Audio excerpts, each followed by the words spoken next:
This is a quick review of the Coupe. Don't know if I'm pronouncing that correctly.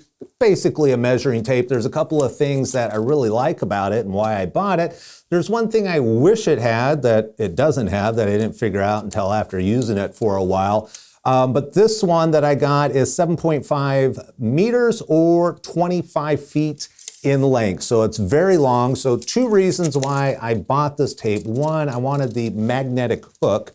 So if you're on something metal and you actually need to stick to a wall, this actually has a magnetic end to it. It's got two little dots right here. And so you can attach to something.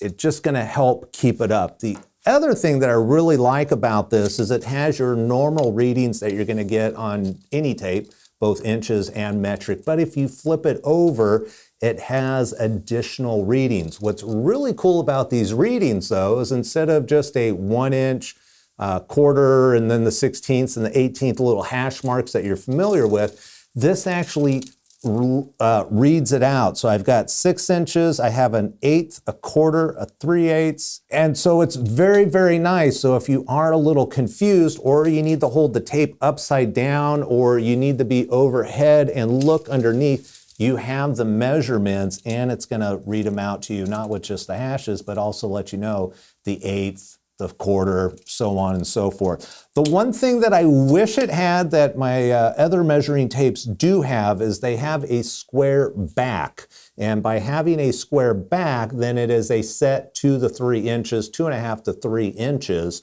from the back. So if you need to go up against a wall or something, instead of having to bend the tape at a wall and trying to get what that measurement is, all you have to do is bump the tape against the wall, lock it in place, read the measurement, and then add 3 inches. This does not have that feature.